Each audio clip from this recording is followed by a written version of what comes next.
हाय वगैरह बाद में करेंगे। और आज हम बात करेंगे कलर्स के एक शो की जिसका नाम था बेपनाह। मुझे पता है आप में से बहुत सारे लोगों ने ये शो देख रखा होगा, लेकिन बहुत सारे लोगों ने नहीं भी देख रखा होगा। I am also sure of that, क्योंकि बहुत सारे कमेंट्स मुझे आते हैं कि मुझे पता भी नहीं है कि ये टॉपिक किस बारे में, पर मैंने ऐसे ही चला ली वीडियो बिकॉज मुझे अच्छा लगता है वीडियोस देखना। So sweet of you guys, thank you so much for comment. तो हाँ, ये शो की स्टोरी बहुत अलग सी थी। हम स्टोरी के बारे में बात करेंगे, मेरा एक नॉट सो पॉपुलर ओपिनियन है शो को लेकर, उस बारे में बात करेंगे। ज्यादा बकवास नहीं करते, चलिए पंचायत बिठाते। Okay, so I am very excited for this. पहले शो की स्टोरी डिस्कस कर लेते हैं। तो इस शो के जो मेन लीड्स हैं वो है हर्षद और जेनिफर, जिन्होंने आदित्य और जोया का कैरेक्टर किया है। और शो के जो फर्स्ट एपिसोड है उसमें ये दो अलग लोगों से मैरिड होते हैं। मतलब हर्षद की शादी पूजा से हो रखी है जो नमिता दुबे ने प्ले किया है, और जोया की शादी यश से हो रखी है जो ज़हबान अजीम ने प्ले किया है। और पहले ही एपिसोड में ऐसा दिखाया है कि आदित्य और जोया अपने अपने पार्टनर्स के लिए गिफ्ट्स लेने गए हैं। मतलब जोया अपने हस्बैंड के लिए गिफ्ट लेने गई है बिकॉज उनकी एनिवर्सरी है, और आदित्य अपनी वाइफ के लिए गिफ्ट लेने गया बिकॉज उसकी वाइफ का बर्थडे है। और वो दोनों एक ही गिफ्ट शॉप पे मिलते हैं कोइंसिडेंटली, और एक गिफ्ट के लिए लड़ रहे होते हैं। इतने में उनको पता लगता है कि उन दोनों के पार्टनर्स का एक्सीडेंट हो गया है और एक्सीडेंट में उनकी जान चली गई है। लेकिन वो दोनों यहाँ पर पूरी तरह उदास हो पाते हैं उससे पहले वो क्या देखते हैं कि उन दोनों के पार्टनर्स ने एक दूसरे का हाथ पकड़ा हुआ है। मतलब दोनों डेड बॉडीज ने एक दूसरे का हाथ पकड़ा हुआ है, जिससे आदित्य को रियलाइज होता है कि उसकी वाइफ उस पर चीट कर रही थी। लेकिन जोया फिर भी अपने हस्बैंड को बेनिफिट ऑफ डाउट देती है। आदित्य सैड हो जाता है, जोया सैड हो जाती है, और उस शो का जो टाइटल ट्रैक है वो बचता है। वो इतना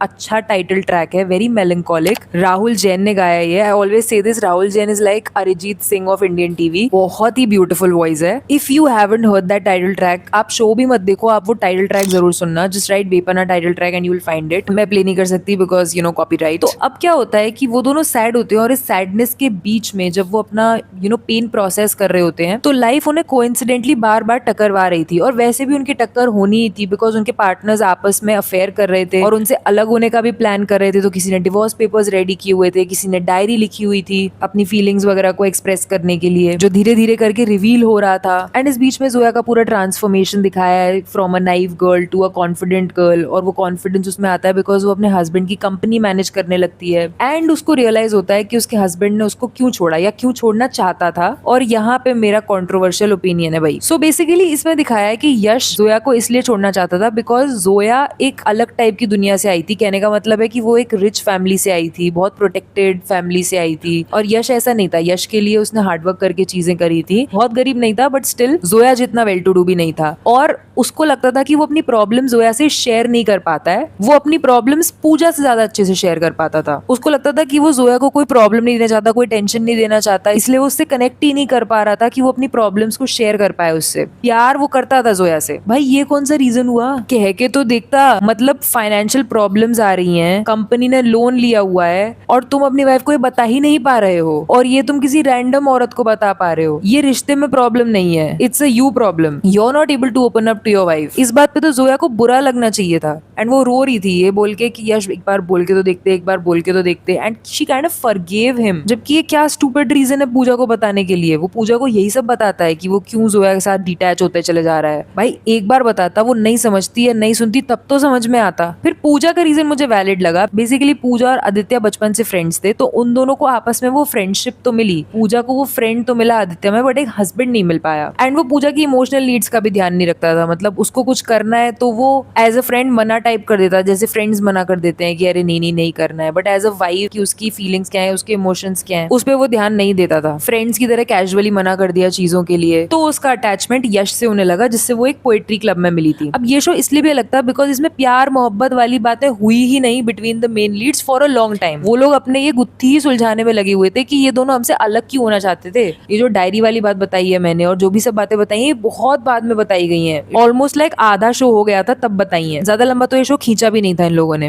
कुछ 186 एपिसोड्स तक चला था ये शो। एंड जब वो दोनों फिगर आउट कर लेते हैं ना कि अच्छा इस वजह से हमारे पार्टनर्स ने हमसे अलग होने का डिसीजन लिया था, तो आदित्य अमेरिका चला जाता है या कहीं तो बाहर चला जाता है, और जोया अपनी कंपनी हैंडल करने लग जाती है इन मुंबई। और फिर वो थोड़े टाइम बाद मिलते हैं वापस से। तब ये जो लव ट्रैक है इन दोनों के बीच में तब शुरू होता है। एंड देन फिर आदित्य को प्यार हो जाता है धीरे धीरे करके। उसे बुरा लगता है कि वो पूजा के अलावा किसी और से प्यार कैसे कर सकता है। बट देन ऐसे इमेजिनेशन में पूजा के उसको मना लेती है that move on, choose life. And Zoya को प्यार उस समय नहीं हुआ होता, बट लेटर उसको भी प्यार हो जाता है। दोनों शादी कर लेते हैं। एंड उसके बाद मैंने शो नहीं देखा है बिकॉज शादी के बाद पर्सनली मैं शो वो नहीं देखती हूँ, क्योंकि उसके बाद वो सास बहू टाइप सीरियल बनने लगता है, विच आई डोंट लाइक। जो शो का प्लॉट होता है, जो इन्होंने सोचा होता है शो बनाने से पहले, वो खत्म हो चुका होता है, अब वो बस टीआरपी के लिए खींचा जा रहा होता है, बट इन्होंने उतना भी सास बहू नहीं किया था बिकॉज शो की और भी मिस्ट्रीज थी जो ये सॉल्व कर रहे थे, जैसे पूजा की मम्मी को बहुत टाइम तक छुपा के रख रखा था, फिर आदित्य के पिताजी को कोई मार देता है, मल्टीपल थिंग्स हैपेंड जिसके ऊपर ये लोग एपिसोड्स काटते रहे। Overall this show was not just a romantic show, it was not just a सास बहू शो,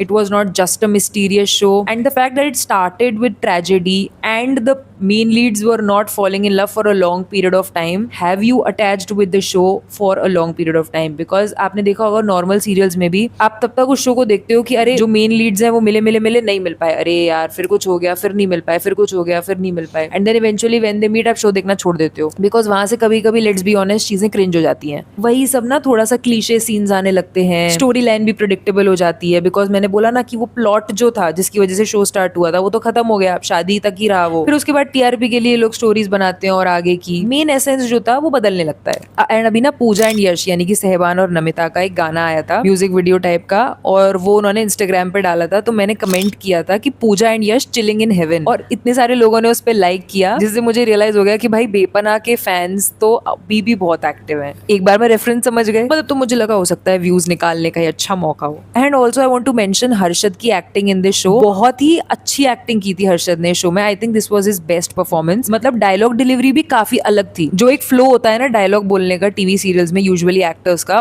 उस टिपिकल फ्लो से अलग तरीके से डायलॉग बोला था हर्षद ने, बहुत ही रियलिस्टिक वे में डायलॉग्स बोले थे, कई सीन्स बहुत अच्छे थे। वेयर जेनिफर को तो प्रॉपर वही टीवी सीरियल वाली एक्टिंग करवाई थी इन लोगों ने, although she was also amazing, she knows her craft, वो तो बहुत टाइम से टीवी इंडस्ट्री में है। वैसे अगर आपको हर्षद पसंद है और आपने मेरी हर्षद और राजन शाही वाली वीडियो नहीं देखी है तो मैं उसे लिंक कर रही हूँ। हर्षद और राजन शाही के बीच में जो कोल्ड वॉर चली थी ना, ये रिश्ता क्या कहलाता है के टाइम पे, उस पर मैंने वीडियो बनाया था, स्क्रीन पर आ रहा है, इंटरेस्ट हो तो चला के देख लेना।